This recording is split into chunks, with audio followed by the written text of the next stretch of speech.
Muy buenas noches, gracias por estar aquí ya en sintonía de TN23 y de su programa de análisis, como todas las noches, completamente en vivo, a la medida. Sandy, ¿estás lista para estos tres temas de esta noche? Así es, Julio, muy lista. Muy buenas noches. Gracias a ustedes por siempre esperar este programa para analizar los temas que son destacados de la jornada noticiosa. Y es correcto. Hoy hablaremos un poco acerca de una investigación, Julio, que ya se realizó. Bueno, estamos hablando de un caso del año 2015, la línea. Ya no continúa. Analicémoslo, pero conozcamos primero cuál es el contexto, Sandy. Efectivamente, porque el Ministerio Público brindó detalles acerca de una investigación que se ha realizado, una segunda investigación por el caso denominado La Línea, que defraudó precisamente en aduanas por aproximadamente 14.3 millones de quetzales.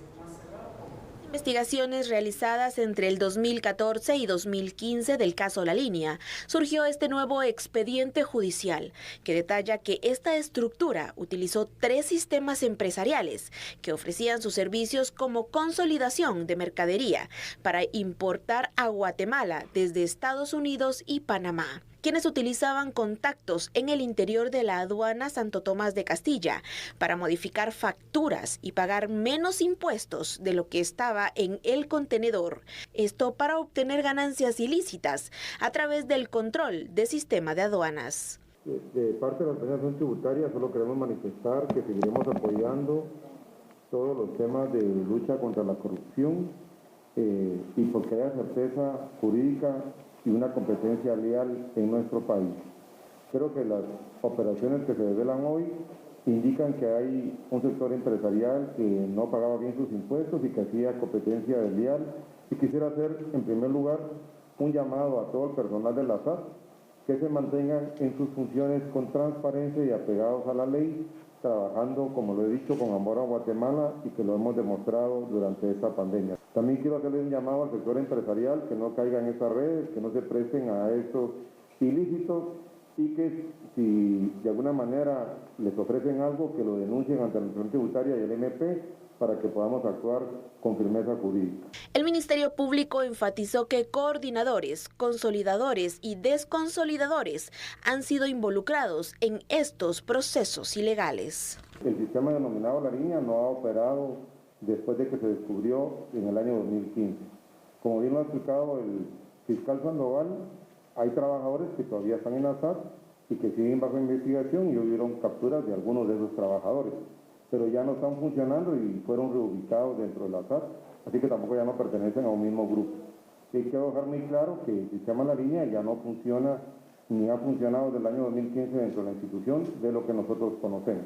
Esto originó que se cobrara al menos 5.127.000 quetzales en concepto de soborno y la defraudación al Estado asciende a 14.3 millones de quetzales, por lo que se realizaron 26 diligencias de allanamiento, inspección y registro, así como la captura de varios involucrados.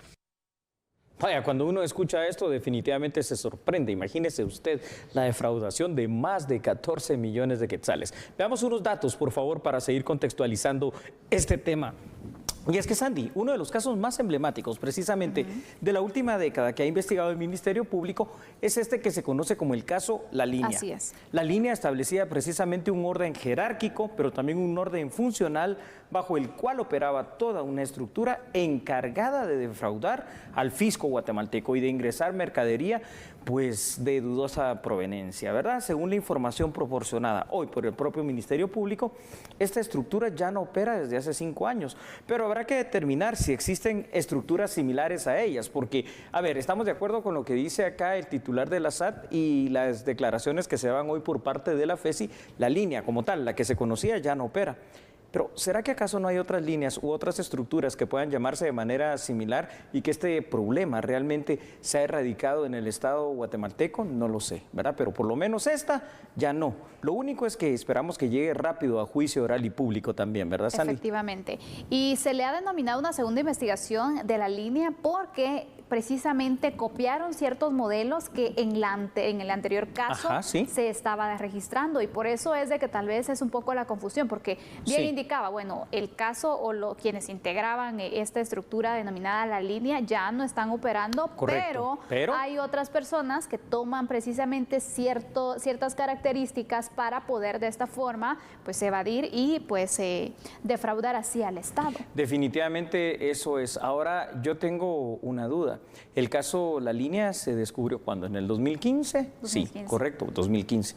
¿Cómo es que ahora se da a conocer esta cuestión? ¿Por qué 5 años para esta segunda parte de complemento de la investigación? ¿Porque no se conocía? ¿Porque no se descubría? ¿Porque ha surgido como una estructura paralela, una estructura nueva? ¿O cuál es el desfase temporal que llevó hasta estos 5 años? O sea, qué bueno que se descubrió, qué bueno también estas órdenes de aprehensión, pero pasó mucho tiempo. Y en esos 5 años, ¿qué garantía hay de que no operaron? Efectivamente, realmente es lo que el Ministerio Público tiene que dar a conocer como parte de la evidencia que puedan mostrar ante los tribunales en el caso que se va a continuar.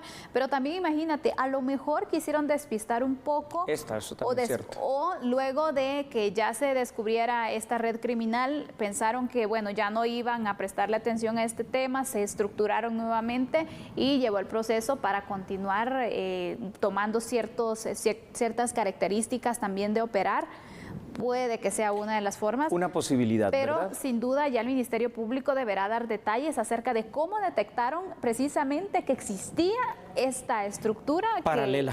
Exactamente. Sí, ya sea paralela, nueva o que se deriva de la línea original, y sobre todo empezar a tener un poquito la certeza de que la línea, como se le quiera llamar a cualquier estructura que defraude al fisco en esta cantidad de millones, que al final de cuentas terminan siendo 14 millones o más de quetzales que no se utilizaron, por ejemplo, para el tema de la salud en la pandemia del COVID-19, 14 millones de quetzales que no se utilizaron en el tema educativo, en el tema de seguridad, en todas esas necesidades estructurales que tenemos en el Estado guatemalteco. Entonces, sí, esto lo que necesitamos fuera de las capturas, la investigación, las aprehensiones, todo lo que estamos viendo, es que haya también un castigo ejemplar. Hay países, ¿verdad? El caso, por ejemplo, de China, Taiwán, que aplica inclusive la pena más severa cuando son funcionarios que defraudan al fisco, que son cuando son funcionarios que utilizando el dinero que es del pueblo lo malversan de esta manera. Entonces, eso creo yo que sería la parte conclusiva de este caso. Y sin duda, Julio, el tema de poder controlar las aduanas y todo es uno de los retos. La corrupción es otra situación que los gobiernos deben de tomar como prioridades. Y yo quiero que tú nos puedas proporcionar otros datos para seguir entonces con este análisis del caso que hoy se destapó. Me parece muy oportuno, Sandy, así que veámoslo, por favor, estos datos que usted en este momento tiene en pantalla. Y es que el caso sigue en investigación, ¿no? Y es uno de los casos más paradigmáticos en el que la sociedad guatemalteca espera la imposición de severas penas que sirvan, ojalá, como un disuasivo para que esto de verdad ya no siga sucediendo. Como ya lo hemos dicho, Sandy, en muchas ocasiones, el combate a la corrupción y a la impunidad también es una de las prioridades del Estado guatemalteco y tiene que ser algo que los guatemaltecos mismos lideremos, ¿verdad? Esto es algo muy importante. No puede permitirse de ninguna manera ni por ningún motivo o razón que funcionarios públicos y particulares actúen en complicidad como una estructura como la que estamos hablando en esta noche, la línea, para aprovecharse de los recursos del Estado para lucrar, para defraudar y al final de cuentas para causar un grave daño porque es dinero que podría servir para la inversión. Sin duda alguna, Julio, y la verdad es de que es importante este tipo de detenciones. En primer lugar, hay que recordar siempre la presunción de inocencia, ¿no? Pero sí, eso es cierto. Aquí va a depender mucho de qué evidencia la que tenga el Ministerio Público para lograr precisamente que se pueda procesar a una persona. Pero aparte de ello, ojalá que en este caso pueda avanzar, Julio, porque el caso de La Línea, el primero que se dio a conocer ya hace varios años, 5 años, todavía está en los tribunales de justicia. A ver, esa es la parte preocupante, ¿no? La lentitud, que es todavía más lenta que una tortuga en cuanto al tema de la justicia guatemalteca. Y más en pandemia. Y más en la pandemia, ¿no? Ahora con esta mora judicial exagerada. Asociado al tema de La Línea, tú dijiste algo que es muy importante, el tema de los pasos ciegos, el tema del contrabando. Yo te propongo algo, que hablemos de eso y lo analicemos, pero cuando regresemos de la pausa. Así es, vamos a hacer un corte en este momento. Seguiremos hablando entonces acerca de ciertas debilidades en aduanas que generan o por las cuales también aprovechan distintos grupos para poder delinquir. Excelente, vamos a la pausa. Entonces ya sabe, por favor, amigos y amigas, no cambien porque nosotros somos a la medida.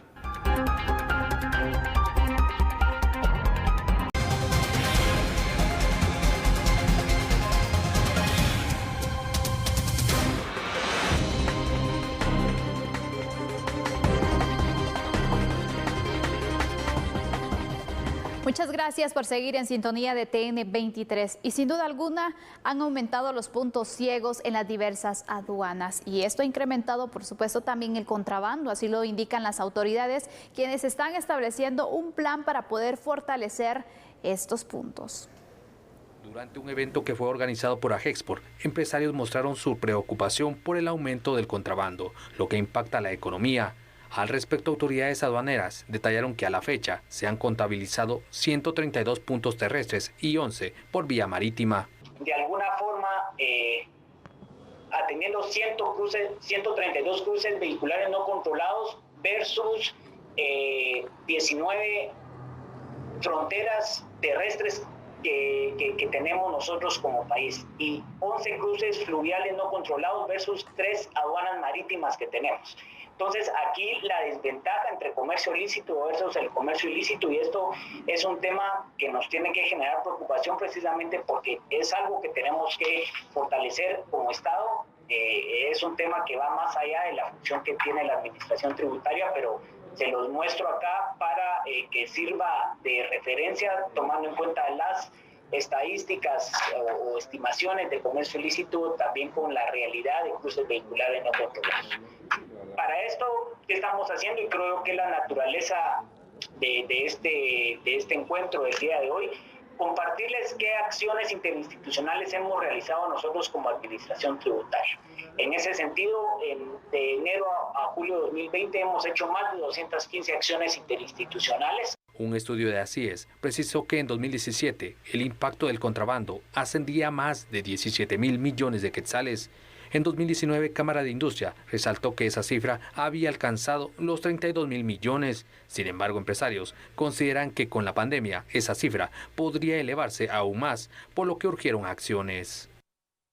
Estamos nuevamente hablando, viendo, escuchando y observando la cantidad de millones que se defraudan, ¿no? Todo lo que se podría hacer con ese dinero. Veamos unos datos, por favor, para dar sustento a este tema. Como hemos dicho en otras ocasiones, el contrabando actualmente presenta las características de ser un crimen transnacional. Sandy, cuando se afirma que el crimen transnacional significa que trasciende los límites físicos de las naciones conocidos como fronteras, bueno, un gran ejemplo es Guatemala, ¿no? Con 132 puntos ciegos al menos detectados por la vía terrestre y 11 por la vía pluvial, es decir, a través de ríos. La única forma de combatir de una también manera efectiva las amenazas como el contrabando es hacerlo organizados primero como región centroamericana, organizados como región mesoamericana, porque México también está en este problema, ¿verdad? Sin embargo, actualmente esta organización para el combate al contrabando termina siendo débil en cuanto a ser una unión centroamericana como tal e incipiente, pues encuentra obstáculos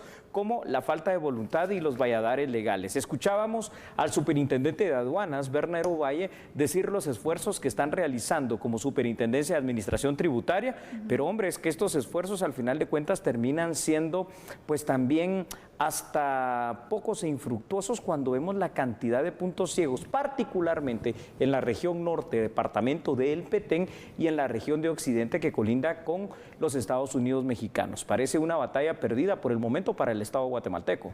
Así es, Julio. Mira, el contrabando la verdad trae diversas consecuencias y yo quiero que hablemos un poco de esto, porque lamentablemente, y no sé cómo lo ves tú, el contrabando o adquirir los productos de esta forma para distintos comercios, a veces también se ve como que no es nada malo y hay que dejarlo claro, es un delito. Es un delito, o sea, lo que se ve bien y por eso tanto éxito, ¿no?, del contrabando es el hecho, por ejemplo, y sobre todo en medio de una pandemia como la del COVID-19 que ha generado desempleo, pobreza, desazón y un montón de situaciones económicas muy complicadas, es el hecho de que el contrabando te da la ventaja, entre comillas, ventaja, muy entre comillas, ya lo vamos a hablar por qué, de que es más barato.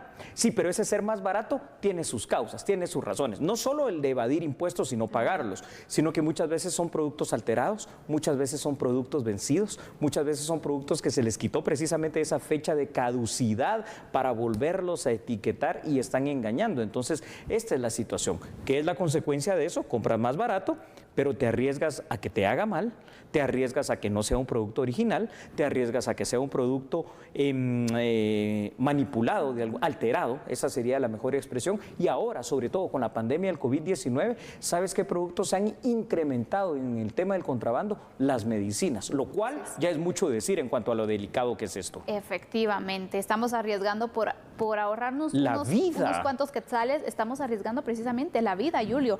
Y mira, la verdad es de que el contrabando tiene muchas repercusiones, porque obviamente el Estado deja de percibir esos ingresos producto del pago de impuestos por trasladar estos productos, que se puede hacer, pero hay que hacer un procedimiento obviamente.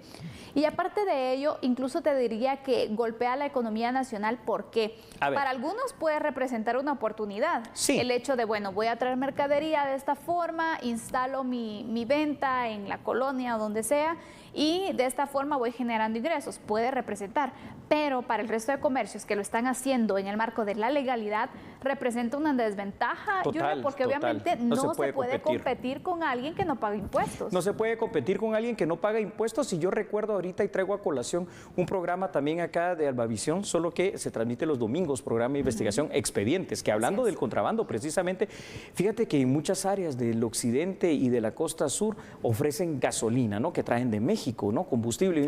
Bueno, a eso voy. Qué bonito, ¿no? Porque más barato, hasta ahí todo bien, pero ahí explican que lo que le mezclan es agua, entonces lo que tú vas a comprar es algo más barato, sí, pero al rato tu vehículo va a estar dando problemas, porque no está diseñado precisamente para ese tipo de mezclas. Así como pasa con la gasolina, pasa con todos los productos. La cuestión es una ruleta rusa. De pronto lo que usted compra lo está comprando bien y no hay ningún problema, pero ¿y si está alterado? Efectivamente, esos son algunos de los riesgos. Y vamos a hablar un poco acerca de cómo funciona o cómo operan estas estructuras, Julio, también que se dedican al contrabando, porque si bien hay pasos ciegos, pero en ocasiones también hay complicidad por parte de algunas autoridades. Totalmente, Sandy, esto es muy cierto. Así que veamos unos datos siempre para contextualizar qué es lo que nos gusta hacer acá en la medida. Es conocido, con lo que tú estás mencionando, Sandy, ampliamente, que los contrabandistas utilizan puntos ciegos, pero también hay casos que efectivamente la complicidad se da de la propia sociedad y la complicidad se da de las propias autoridades de todo tipo y de todo nivel. ¿Por qué? Porque no pueden decir las autoridades, hombre, es que no sabemos que aquí están pasando contrabando en esas balsas que estamos viendo, solo por poner un ejemplo. Actualmente, Sandy, el combate al contrabando es tan débil que los puntos ciegos terrestres y marítimos no han disminuido, no se han controlado, sino que más bien han aumentado. Y obviamente la proyección es que continúen en aumento, ¿verdad?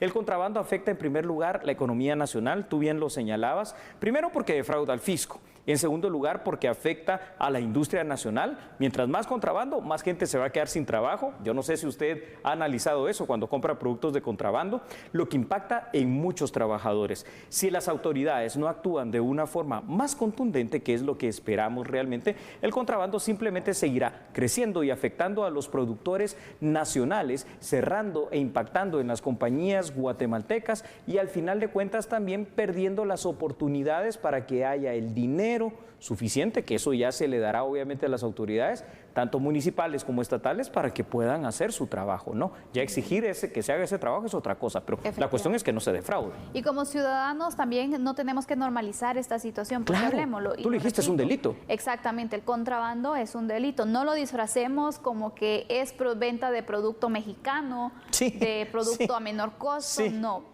Contrabando, contrabando, y sabemos que mientras estemos comprando producto de contrabando, es cierto, estamos comprando más baratos, es cierto, estamos jugando una ruleta rusa, pero también es cierto lo que dice Sandy Monroy, estamos convirtiéndonos en cómplices de un delito. Vamos a dejar el tema por ahí para que el análisis sea el mejor, que es el que usted tiene allá en casa, ¿verdad? Así es, haremos una pausa en este momento, pero al regresar hablaremos acerca de incendios. Hoy azotó precisamente esta situación al puerto de San José, tenemos los detalles al regresar. Claro que sí, así que entonces por favor no cambie, solo recuerde algo, nosotros acá a esta hora en TN23 somos a la medida.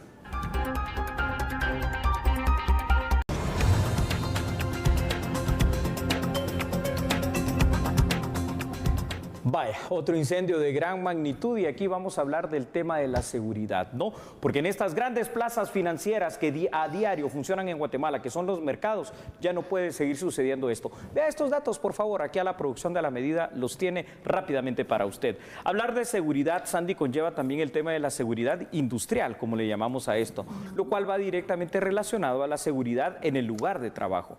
En innumerables ocasiones se han reportado a nivel nacional incendios en mercados de distintos departamentos y acá también en la terminal varias veces, los cuales son provocados particularmente por cortos circuitos, como aparentemente fue este caso.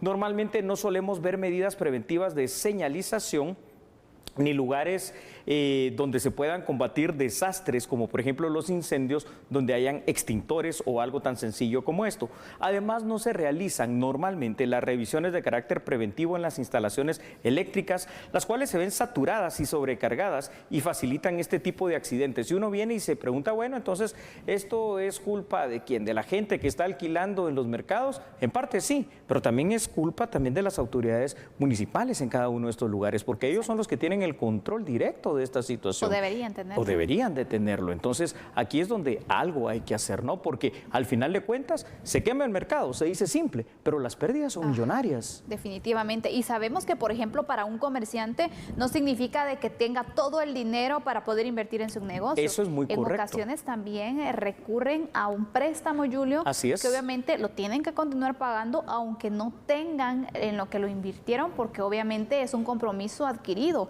Entonces, ahí vamos con las consecuencias también económicas en las que varios comerciantes se ven como seguramente va a pasar o está pasando ya. Seguro. Con las personas afectadas por este incendio en el puerto de San José. Sí, las pérdidas son, como te digo, millonarias y bueno, peor es todavía cuando sean pérdidas humanas, no es este el caso, pero no significa que esto no pueda llegar a pasar. Es el riesgo. Ese es el gran riesgo. A ver, estamos hablando de incendios, pero ¿qué pasa si, por ejemplo, el riesgo fuese otro tipo de desastre que también puede darse?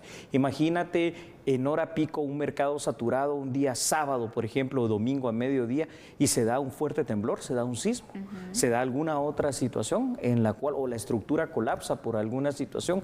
Esto es lo que hay que prever. Hay mercados, son la excepción, definitivamente son contados inclusive, que sí tienen ciertas medidas de seguridad muy buenas, no lo podemos negar, pero la mayoría ya son estructuras que no solo son obsoletas, que no solo ya están desfasadas, sino que además imagínate los elementos que contienen, es decir, madera, ¿no?, para sostener los techos, que generalmente, como en este caso, son de lámina, y obviamente también está toda una infraestructura obsoleta en cuanto al tendido eléctrico que hay, que cada vez se va aumentando, y las mismas gentes que van haciendo conexiones en conexiones, y esto pues al final de cuentas termina en esto, en desastre. Claro, Julio, sobre todo en ese punto, fíjate, porque en este momento, en el caso específico del puerto de San José, incluso se va a investigar qué fue lo que pasó y originó este incendio. Se habla acerca de un cortocircuito, claro. Y de hecho, esta es una de las causas comunes por las cuales ya se han registrado otros incendios en diferentes comercios locales, comerciales y demás. Entonces, también hay que tener mucho cuidado, porque es bien cierto que a veces se hacen conexiones irregulares. O a veces, por ejemplo, un cable que ya pues tiene que hacerse algún tipo de reparación, pero profunda, se le hace pues algún remiendo o algo. Sí. Y entonces este tipo de situaciones no vemos nosotros también el riesgo que estamos enfrentando. No tienen el calibre correcto a veces. Exacto, Julio. Entonces ahí también va un poco de responsabilidad del propietario del local, verificar que sus instalaciones estén bien, porque a veces por ahorrarse unos cuantos quetzales... Yo lo hago. Exactamente, entonces se necesita a alguien especialista en el área. En el área, y eso también hay que controlarlo. Así que veamos más datos, por favor, acá junto a todo el equipo de La Medida. Vea usted esto, porque para poder prevenir este tipo de accidentes se necesita precisamente lo que estamos hablando, Sandy, la colaboración en primer lugar de las autoridades municipales, los locatarios de los mercados también y de los usuarios mismos. Existen dignos ejemplos de mercados que han implementado medidas de seguridad adecuadas para la prevención de incendios incendios y otro tipo de desastres, ¿verdad?, naturales y antropogénicos, lo cual significa que con esfuerzo sí es posible hacerlo. También se requiere de una inversión, no solo monetaria, que hay que hacerla obviamente, sino que de tiempo para la concientización de estos temas que estamos hablando, en el uso adecuado de las instalaciones para beneficio de la inversión de todos los locatarios. Hoy más que nunca, Sandy, se hace necesario solucionar el problema de la prevención de desastres, de la prevención de riesgos dentro de los mercados, a efecto de poder evitar una tragedia que en algún determinado momento, estando no en horas de la madrugada, en horas de la noche, sino que en horas en las cuales los mercados están llenos, puedan llegar a causar una pérdida irreparable, pero en este caso de vidas de personas. Y mira, en este punto también es un llamado para las municipalidades, porque sí, obviamente ellos tienen que ser ese apoyo para los comerciantes también, porque ellos son los que ayudan a que la actividad económica obviamente también esté avanzando. Pero aparte de ello, establecer un control, Julio. Si ya se sabe que una de las causas frecuentes por las cuales se originan los incendios es el cortocircuito. Es el cortocircuito. Sí. Entonces también, ¿por qué no originar alguna supervisión a locales? Preventiva. Exactamente. Y si hay necesidad, incluso apoyar a los comerciantes en ese sentido, porque es mejor invertir en este punto que después las pérdidas son mucho mayores cuando no se toma este tipo de medidas. O si hay necesidad fuera de apoyar en esto, que yo estoy completamente de acuerdo contigo, venir y sancionar, porque a ver si se sanciona a gente que hace esas conexiones irregulares y se les toca el bolsillo, a ver si los demás lo siguen haciendo. Ahí cambia la situación. Cambia la situación, ¿no? Cuando nos tocan el bolsillo, yo creo que todos pues ya van generando conciencia. Es importante, sin duda, ese apoyo que se pueda dar. Es importante la supervisión que se pueda tener, pensar en las consecuencias. Vemos el caso del puerto de San José. Puede pasar en otro mercado, en cualquier lugar, incluso en una casa. Sí. Entonces tenemos que dejar esas malas prácticas de pensar que no nos va a pasar, porque es un riesgo el que estamos, como tú decías anteriormente, una ruleta rusa. Es una ruleta rusa. Así que, Sandy, con esto vamos a concluir este tema. La seguridad, ya usted lo ve, está presente en todo aspecto de la vida, hasta en esto, que es el comercio. Mientras tanto, nosotros aquí en A la Medida continuamos con la información. Conozcamos ahora otro tema, porque por más de 5 años pobladores estuvieron en disputa por tierras, precisamente producto de una invasión que se realizó en una finca en Alta Verapaz. Finalmente se logró un diálogo y este fue el resultado. El Ministerio de la Defensa entregó por medio de acta 96.5 manzanas de tierra de la finca San Luis de Cobán, Alta Verapaz, a 113 familias que desde el 2013 habían invadido el terreno. Esta medida se legalizó tras varios años de mesas de diálogos donde la Comisión Presidencial del Diálogo intervino. Cerramos en definitiva la mesa de diálogo de Finca San Luis, en la cual el Ministerio de la Defensa está haciendo entrega de 96.5 manzanas de terreno de manera oficial a los comunitarios. Ya solo queda el proceso final, que eso estará a cargo del señor presidente de la República, y con eso el gobierno manifiesta su genuino interés a través de la presidencia de la República de contribuir a erradicar la pobreza de este país. ¿Cuánto tiempo duró este conflicto y para llegar a este acuerdo? Este conflicto nosotros lo tenemos registrado desde el año 2017 y fue en el mes de febrero de este año cuando asumimos la comisión, cuando comenzamos a desempolvar todo lo que había entrampado ahí. Y uno de los primeros proyectos que tenemos a la vista de la población es este. Esa mesa tardó aproximadamente 5 años y ahorita estamos observando la forma en que al final se llega a un buen acuerdo por medio del cual ambas partes pues ya han dado todo de sí para poder solucionar este conflicto, donde se le va a entregar una cierta cantidad de tierras a las personas que se involucraron en este proceso. Y el Ministerio de la Defensa pues va a iniciar ese proceso de desmembración de estos terrenos que son adscritos al Ministerio de la Defensa Nacional, pero que pertenecen al Estado. En la firma del acta que da cierre a la mesa del diálogo y hace entrega oficial de las tierras, estuvieron presentes los pobladores beneficiados, autoridades de los ministerios de Gobernación, Salud, Defensa, Finanzas, el RIC, la CONRED, PDH, PGN, Fontierras, representantes del Congreso y Federación Sindical de Mujeres. Con la entrega del acta se cierran más de 7 años de conflictos en la finca San Luis.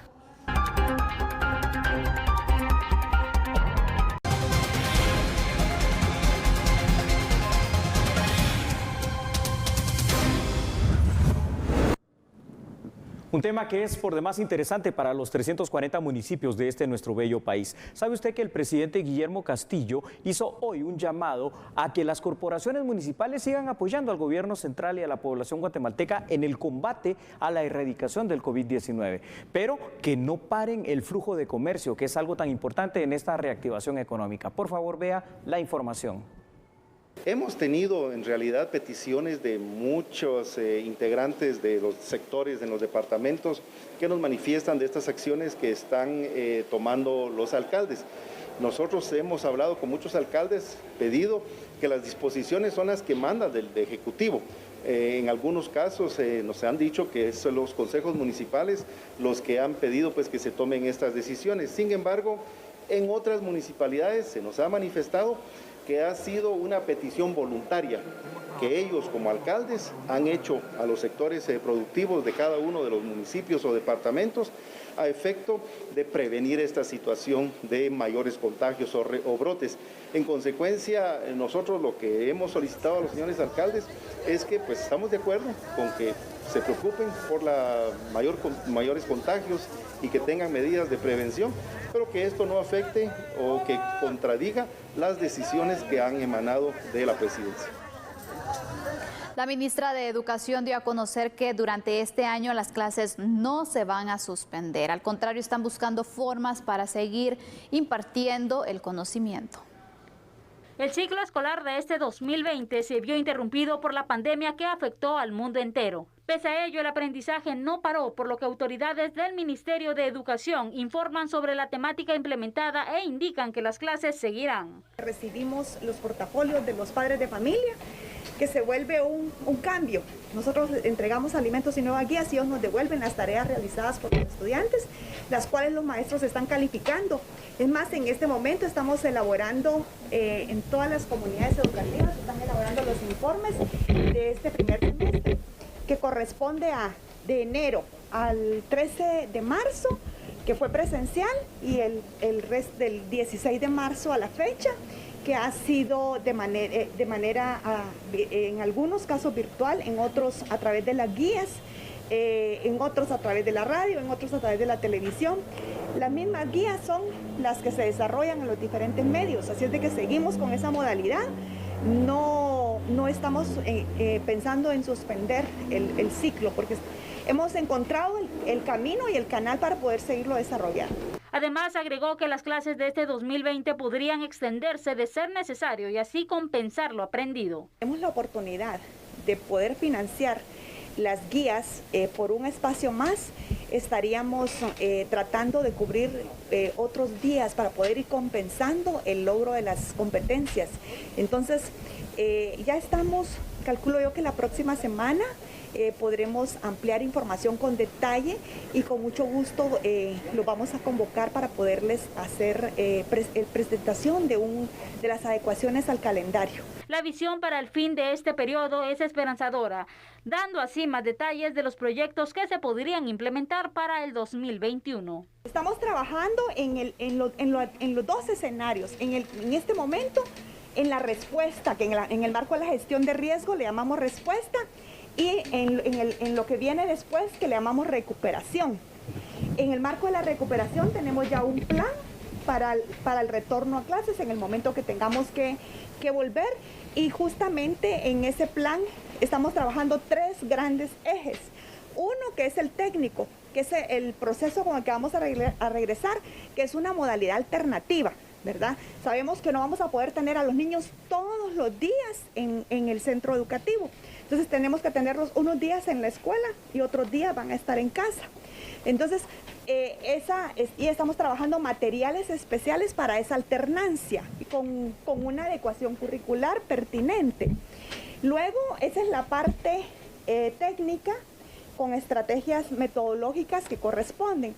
Tenemos también un componente administrativo financiero, que es la provisión de los recursos para poder hacer sostenible esta propuesta. Y la siguiente, que es la de los protocolos y las medidas de prevención. Entonces ahí también estamos trabajando, los organismos, la cooperación nos ha apoyado con asignarnos a epidemiólogos pediatras, por ejemplo. que nos están apoyando con los protocolos.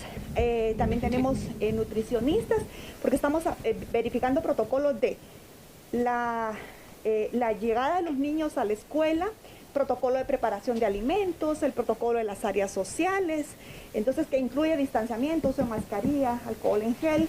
También estamos coordinando con el sector privado a través del clúster de educación, donde están los cooperantes y el sector privado, justamente con la dotación de algunos insumos para ese momento que los niños vuelvan a clases.